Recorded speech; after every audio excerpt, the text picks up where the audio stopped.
नमस्कार, मैं हूं आकांक्षा और आप देख रहे हैं न्यूज इंडिया टीवी। आइए रुक करते हैं आज की कुछ ताजा खबरों की ओर।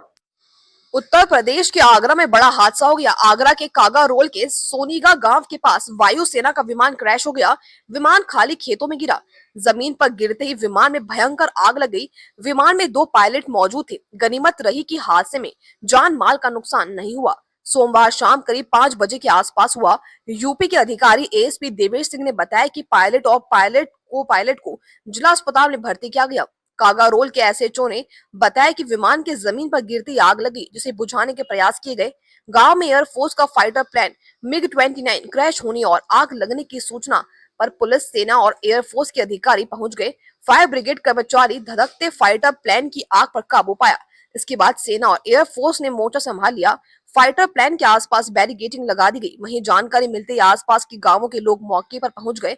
भारतीय वायु सेना का जो मिग-29 विमान क्रैश हुआ, उसका हाल आसमान में चक्कर घिन्नी एक किस्म का पटाखा जो गोल गोल घूमता है जैसा हो गया था। कथित तौर पर प्लेन में आई तकनीकी खराबी के बाद जब विमान नीचे गिरा तब वह गोल गोल घूमने लगा था। विमान को सुनेगा गांव में जमीन पर गिरते हुए और आग की लपटों में घिरते हुए देखा गया। पायलट को पास के बाद बहा गांव में पैराशूट से उतरते हुए देखा गया, जहां लोग उसकी मदद के लिए फौरन दौड़े। आईएएफ की ओर से कहा गया, पायलट ने यह सुनिश्चित किया कि विमान के जमीन पर गिरने से जान माल को कोई नुकसान ना हो और फिर वह विमान से सुरक्षित बाहर निकल गया। दुर्घटना के कारण का पता लगाने के लिए कोर्ट ऑफ इंक्वायरी के आदेश दिए गए हैं। बता दें कि ये पहली बार नहीं हुआ है कि मिग-29 फाइटर जेट दुर्घटनाग्रस्त हुआ हो।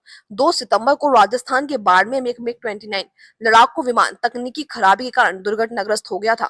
वहीं बाड़मेर सेक्टर में वायु के अड्डे से प्रशिक्षण पर निकले लड़ाकू विमान में खराबी आ गई और बाड़मेर के उत्तरलाई के पास एक खेत में दुर्घटनाग्रस्त होने के तुरंत बाद उसमें आग लगी थी। यह इलाका आबादी से दूर है। ऐसी हर छोटी बड़ी खबर को जानने के लिए देखते रहिए न्यूज इंडिया टीवी। फिर मुलाकात होगी कुछ नई खबरों के साथ। तब तक के लिए नमस्कार।